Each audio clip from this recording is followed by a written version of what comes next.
Carports, you know, the structure that covers and protects your car when you don't have a garage, or when you just can't get your vehicle into the garage any longer because of all your junk. So I have a question. Are carports only for cars? And to help answer that question, I have Chris McDonald from Carports on the phone with us today. Chris, how you doing? Doing great, Ken. How you doing? Awesome. I'm glad you could be here. So Chris, I have a handful of questions that I see come through on a daily basis, and I thought you could help answer them. Absolutely. Okay. Anything. What kind of carports do you carry? That's a good question. It's basically we go. There's three different roof types. You've got your regular style, which has a more rounded look to it. The eave actually kind of rolls over the top of the leg about 6 or 8 inches. Then we have the boxed eave, which is a style where it's looks more like a house. It's got an overhang on it about 6 inches on each side. And then you have our vertical roof, which is the exact same profile as the boxed eave, but the difference is that the panels run from the peak to the eave, so they're running vertically, and that's one of my favorites. And I'll tell you why is because it allows all that water and debris to roll off, so it doesn't hang up there on the ribs. And the other thing that I like about it is that it has additional strength to it because it's got 4 hip channels, primarily to allow somebody to be able to screw those panels into gives it something to hold on to, but it also strengthens the structure. Okay. And basically, they're there to cover a vehicle. But to be honest with you, I've seen people use them for all different kinds of things. Okay. As far as sizes go, are there any size constraints? What does it usually start at? None that I can think of. It usually, you start with the basic single car carport, which is 12 foot wide and 21 feet long and about 5 foot high.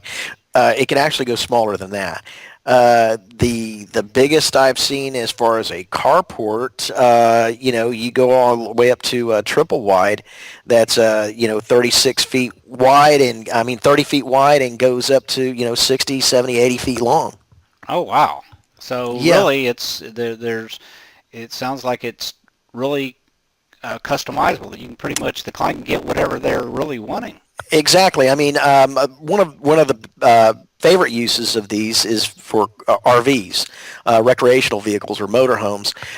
Somebody has a motorhome and then they think, oh, well, I just bought this $500,000 motorhome. Now I forgot to find a place to park it. So they call me up and we'll set them up with something that's 12 foot high at the leg, which covers virtually every motorhome on the road today. Okay. So how long have you been providing carports for the area? Since 2003. So we've been here in this area since 2003. Wow. So this is not something that just popped up yesterday. Absolutely not. No, we're very well established and a very well established company. Okay. Well, you kind of already answered this question to some degree, but the original questions are carports only for cars? No, I'm glad you came back around to that. It's I've seen people use these carports for just about everything you can think of. Like I mentioned, the RVs, their utility vehicles, their trailers.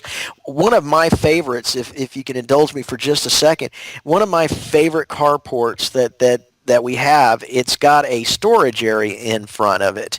And so what it is you've got kind of a hybrid between a storage enclosed storage facility and a carport. So at the one end, you might have 5 or 10 feet of enclosed storage with a roll-up door that they can store all their, say they're using it for their boat, they can store all of their boating equipment in there, their life vests, Oh wow. their cleaning equipment, their motors and things like that, lock those things up, and then they've got a cover over their boat. Wow. So there's really no constraint on what the customer can get. No, people surprise me every day with what they come up to use these for, and it's always fun to work with. Wow. Okay. Awesome. So if somebody's ready to get started, what do they need to do? All they got to do is pick up the phone. I'm here to help them.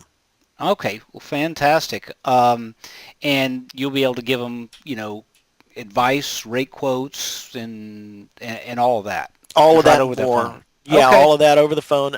They can call, and I've been in this business long enough that I can kind of avoid some of the pitfalls that other companies might not be knowledgeable enough to help their clients with. And basically, what we do is we'll talk it through. Once they've settled on a size and a design that they like, then we will get a down payment of either 10 or 12%, and then it takes about anywhere from 2 to 4 weeks to get the structure in. It's put up that day, and then once it's done and they're satisfied, they pay the balance to the installers. Okay. You say 10 to 12%. What determines the 10 to 12%? 10% is for anything under $2,500. Anything over $2,500, it's 12% down payment. Okay. Well, fantastic. You've answered all the questions that I've received, and plus more actually. So I think that's all I have for today. I appreciate your time very much, and I'm sure we'll be talking again soon. I look forward to it. Thanks a lot, Ken. All right. Take care. Have a great All right. day.